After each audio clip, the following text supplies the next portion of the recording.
Welcome to yet another episode of The Way of Analysis. இதில் நம்ம India vs Australia மேட்சோட preview பார்க்க போகிறோம். கீ ஃபேக்டர்ஸ் நான் சொல்ல போகிறேன். இந்த கீ ஃபேக்டர்ஸை ஃபாலோ பண்ணால் இந்தியா ஜெயிப்பாங்கன்னு நான் கண்டிப்பாக சொல்லவே மாட்டேன். It's just my prediction. இந்த த வே ஆஃப் அனாலிசிஸ் வீடியோவுக்கு 15 வியூஸ் கிடைச்சிது. அதுதான் ஹையஸ்ட் வியூஸ் நான் போட்ட வீடியோக்கு எல்லாமே. But still no comments. ஒரு கீ ஃபேக்டர் டாஸுங்க. இந்த டாஸ் ஜெயிச்சா கண்டிப்பாக இந்தியா மேட்ச் ஜெயிக்கக்கூடிய எல்லா வாய்ப்பும் இருக்குது. இந்தியா டாஸ் ஜெயிச்சு சேசிங் பண்ணுவாங்கன்னு நான் நினைக்கிறேன். நீங்கள் என்ன நினைக்கிறீங்க கமெண்ட் பண்ணுங்கள். இந்தியா டாஸ் ஜெயிச்சா சேசிங் பண்ணுவாங்க. இது ஒரு கீ ஃபேக்டர் டாஸ். அது பிச் ரிப்போர்ட்டுக்கு ஏற்ற மாதிரி மாறலாம். அது ஒரு பாயிண்ட் இருக்கு. அப்புறம் பேட்டிங் ஆர்டர்.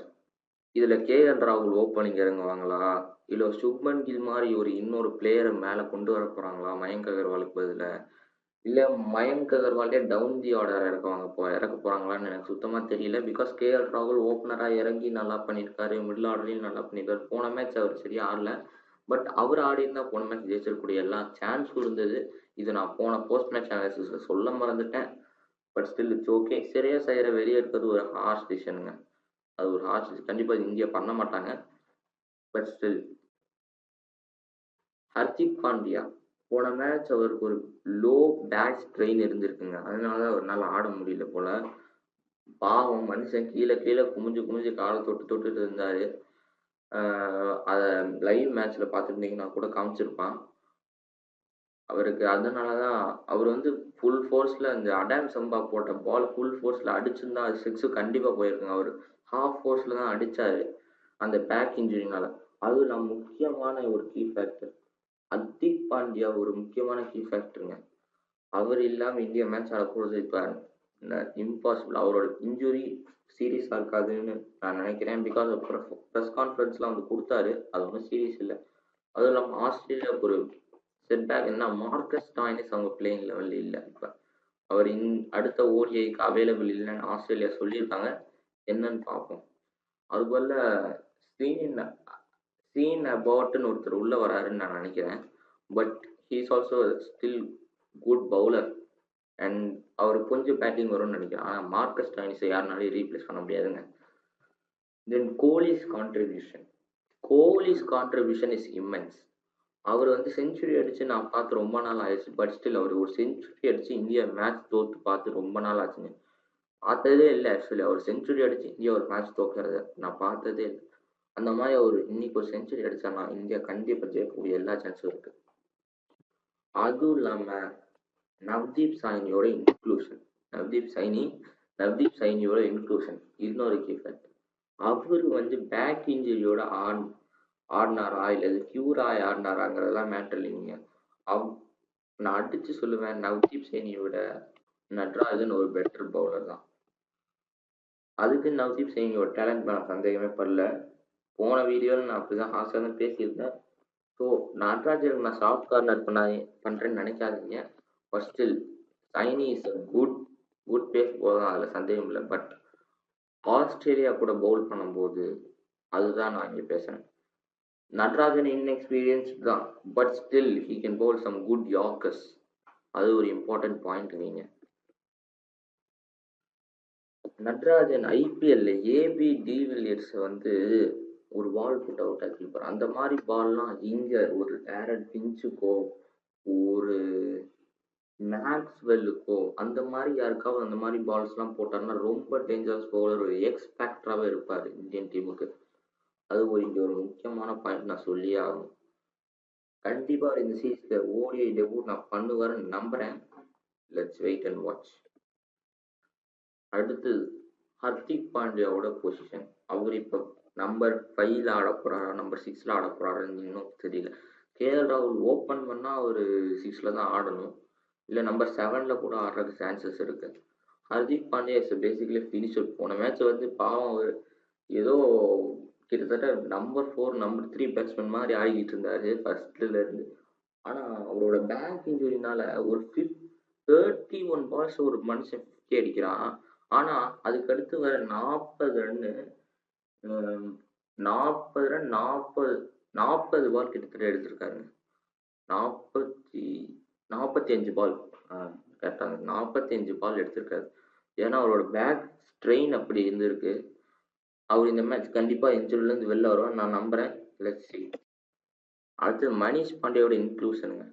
மனிஷ் பாண்டே ஹர்திக் பாண்டியாக்கு இன்ஜுரியா இருந்தால் அவர் உள்ள வர நிறைய சான்ஸ் இருக்கு. Because is a pure batsman. Hardik Pandya ஒரு பியூர் பேட்ஸ்மேன் தான், நான் இல்லைன்னு சொல்ல.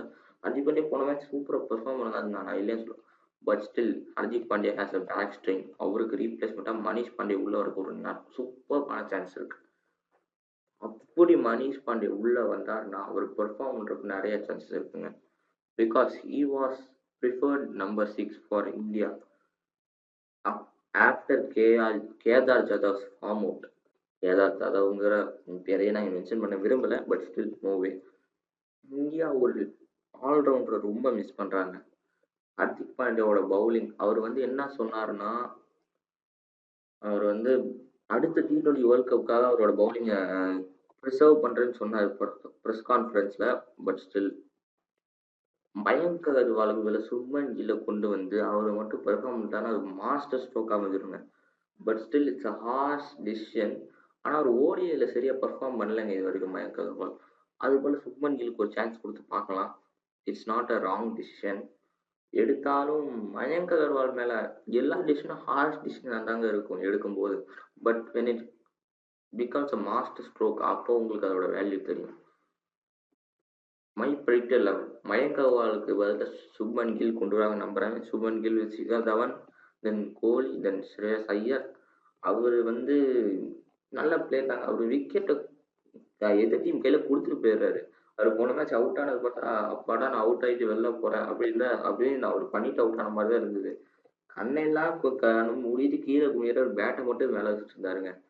KL ராகுல் அவர் வந்து மிடில் ஆர்டர் ஆடுவாரா இல்லை மயங்க் அகர்வால் வந்து டிமோட் பண்ணுவாங்களா அது எனக்கு எதுவும் தெரியல. பட் இப்படிதான் அவங்களோட பேட்டிங் ஆர்டர் இருக்கும்னு நான் நம்புறேன். ஹர்திக் பாண்டியா, ரவீந்திர ஜடேஜா இருக்கவே மாட்டாங்க. அவர் மாதிரி ஒரு ஃபீல்டர் கிடைக்க மாட்டாங்க. அவர் மாதிரி ஒரு ஆல்ரவுண்டர் இப்போ இந்தியா ரொம்ப தேவை. அவரை கண்டிப்பாக இருக்கணும். அது சஞ்சய் மந்தேக்கர் சொன்னாலும் சரி, எந்த கொம்பன் சொன்னாலும் சரி. நடராஜன் அவர் வந்து சைனிக்கு பதிலாக எடுப்பாங்களா இல்லையான்னு எனக்கு தெரியல. But still Natarajan will make is debut நான் நம்புறேன். Jasprit Bumrah and important inclusion.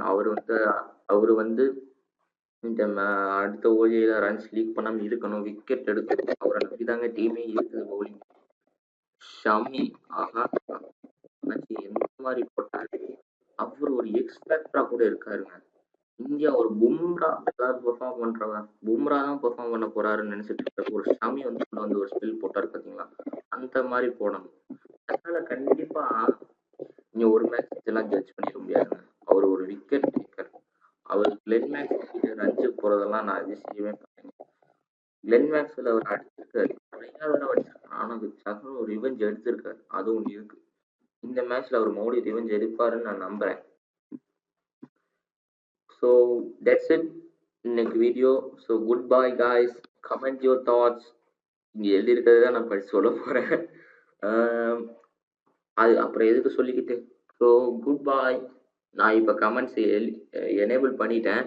இனிமேல் அந்த செட்டிங் மிஸ்டேக்கை நான் பண்ண மாட்டேன். ஸோ டாட்டா பாய் பாய். நான் வரட்டா.